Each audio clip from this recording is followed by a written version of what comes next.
Assalomu alaykum do'stlar, welcome to English with Erkin.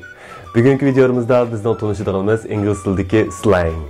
Slang deganimiz street language ning qisqartirilgan shakli bo'lib, rasmiy kitoblarda, maktablarda, rasmiy so'rovlarda bu so'z jumlalarni ifodalash vositalarini topolmaysiz, ammo bu haqiqiy real turmushda kishilar ishlatadigan ingliz tilidagi ifodalash shakllari, so'z jumlalar bo'ldi. Bu slangni yana uyg'ur tilida ko'ch paranglari, bozor paranglari deb tarjima qilsak bo'ldi.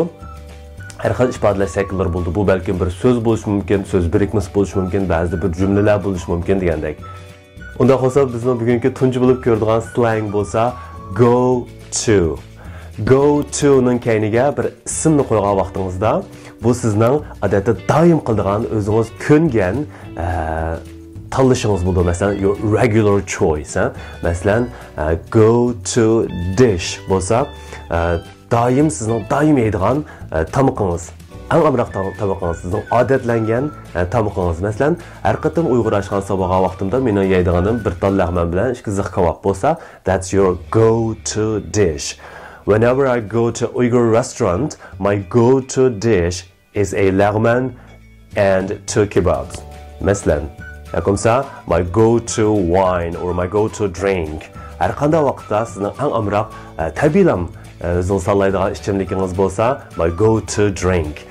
Uni desir, mushu muzika chiqqan aman, mushu usulliq muzikalar chiqqan aman, usul o'ynaydi deb bir odam qo'lni shunda ko'tirishi bilan ham odamlarning odatlanib olgan usul harakatlar bo'ldi. Masalan, uyda bo'lsin yoki har xil so'rovlarda bo'lsin, usul o'ynayman desa odatda ba'zi kishilarning o'zlarining odatlanib olgan, kunib olgan usul harakatlar bo'ldi. Shuningmi biz qanday deymiz ingliz tilida this is his go-to dance move.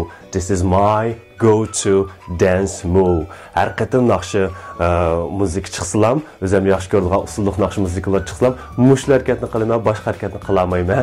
Mush mening ko'ngan, o'zim eng yaxshi ko'radigan usul harakatim degan gap bo'ldi. Go-to dance move.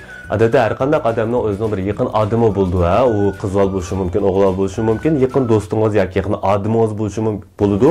U odam sizning har qanday bir maslahatlaringiz bo'lsa deyishadigan yoki bo'lmasa, mushta bir ishlar qaror chiqaram vaqtida deyishadigan, paransilishadigan yoki ishingizdagi gaplaringizni deb birdigan shunday bir odamingiz bo'lsa, u odam sizning go-to guy for advice. Ishqilib, mush go-to ning kaniga bir ismni qo'ygan vaqtingizda sizning o'zingizning shunday ismga munosabatlik, o'zingizning ko'ngan, o'zingizning doim qiladigan, tabiiy holda qiladigan tanlashingiz degan ma'no ifodaydi. Bu xil slanglarni, masalan, ingliz tilidagi bu xil slanglarni Uyg'ur tiliga 100% o'xshash tarjima qilamiz degilib bo'lmaydi. Masalan, xuddi Uyg'ur tilidagi deb turib olsam degandek gaplarga o'xshash u kontekstga bog'liq bo'ldi, davatga ishlatayotgan shu so'zni ishlatayotgan jumlangizga mazmunga munosabatli bo'ldi ba'zida. Yana ba'zida hammadan muhimi bu xil ingliz tili, ko'ch tili, bozor paranglari degandek bu xil gaplarning hamsi ifodalash shakllari bir millatning shu jamiyatning shu yashayotgan muhiti bilan, madaniyati bilan zich munosabatli bo'lgandan keyin buni akab yana bir tilga 100% tarjima qilamiz degilib bo'lmaydi ba'zida. Ammo bularning ma'nosini, ishlatilish o'rnini yaxshi tushunib olib, real turmushda ishlatsangiz haqiqatan yaxshi bo'ldi, chunki bu gaplar, bu xil ishlatish vositalari real turmushda, haqiqiy shu kunlik turmushimizda ingliz tili ishlatadigan davlatlardagi, muhitlardagi kishilarning real turmushda ishlatadigan ifodalash shakllari, ingliz tilidagi gaplar bo'ldi. Siz xuddi shu yerliklarda gap qilish uchun cheksiz yaqinlashdingiz degan gap. Assalomu alaykum do'stlar, welcome to English with Erkin. I'm here today for another video about slangs. Bugun biz o'rganmoqchi bo'lgan slang bo'lsa chill. Bu chill degan so'zning asli ma'nosi sovuq, ya'ni havoga qartiladigan sovuq bo'lib, masalan, I feel a little bit chilly bo'lsa, I feel a little bit cold, ya'ni I feel cold. Men azroq to'ngladim degan ma'noda. Ya'ni it's getting a little bit chilly now. It's getting a bit chilly bo'lsa, havo sal sovib qoldi degan ma'noda. Bu asli ma'nosi.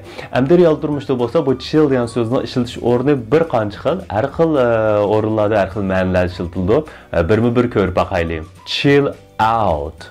Chill out deganimiz relax. ya'ni o'zingni tutib ol, calm down, o'zingni besib ol degan ma'noda bo'ldi.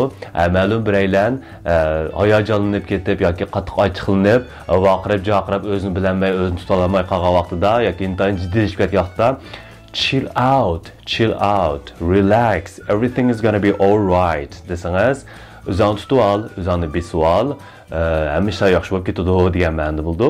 Undan sirt, agar ma'lum biraylar sizga telefon qilib, "Hey, what you doing?" desa, "Nothing much, I'm just chilling desangiz, hech qanday ish qilmadim, hech qanday bir alayda ish yo'q, faqat aram olyapman, I'm just relaxing degan ma'no bo'ldi. Bu yerda bekrak ingliz tilida chilling emas, chilling, ya'ni yozgan chog'da n-ning keyinga bir pash qo'yilganga o'xshash, I'm just chilling, I'm just relaxing degan ma'noda. Yana bir xil o'rni bo'lsa, odatda shu kishilar orasida yoshlar ichida bekrak ishlatildi. Let's chill. Bu yerdagi let's chill degani let's hang out degan ma'no bo'ldi. Bu yerga hang out degan gap birlikda vaqt sarf qilish, balkim birlikda berib qahva ichish, choy ichish, yoki bo'lmasa boshqa narsa ichish, yoki bo'lmasa kino ko'rish degandek, yoki bo'lmasa bog'chada mingish degandek, let's chill degan ifodalash shakli ingliz tilida intayin ko'p uchraydi. Ana lekin bu yerda intayin muhim yana bir xil sizning diqqat qilishga tegishli bir ifodalash shakli u bo'lsa Netflix and chill. Hozir jamiyatda inglizlashadigan davlatlarda intayin modiga yoshlar orasida, kino televiziyalarda, shu to'rlarda ko'rsangiz intayin ko'p ishlanadi.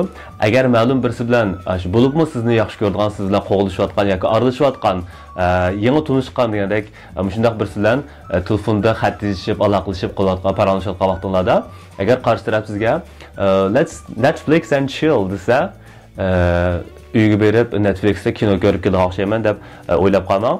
Bu yerga Netflix and chill deganning ma'nosi let's date and I want to date you degan ma'no bo'ldi.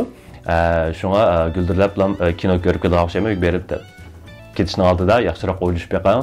Yana bir xil ishlatish o'rni bo'lsa, ma'lum bir odam bilan yangi tanishdingiz, balkim yangi bir xizmat o'rniga bordingiz. Bu yerda yangi xizmatdoshlaringiz bo'ldi, yangi boshliqingiz bo'ldi, yoki bo'lmasa yangi bir uyga ko'chib kirdingiz, bu yerda yotoqdoshlaringiz bo'ldi yoki uydoshlaringiz bo'ldi. Masalan, shunday yangi bir odam bilan tanishgan vaqtingizda, ma'lum birisi sizdan u qanday ekan, how is he deb so'ragan vaqtida, well, he's chill desangiz, he's cool degan ma'no bo'ldi. Intayin kam uchraydi ingliz tilida, naytijiq anglaymiz, ham ishlatadigan so'zlardan birisi, how is he? He's chill. How's your new boss? He's chill. How's your new roommate? How's your housemate? He's chill. Bo'lsa, he's cool degan ma'no ifodalaydi. Xo'sh do'stlar, bugungi ko'chib paranglari to'g'risida paranglashishimiz mushagicha bo'lsin. Kelar videolarimiz ko'rishaylik. Xayr, xo'sh, omon bo'ling.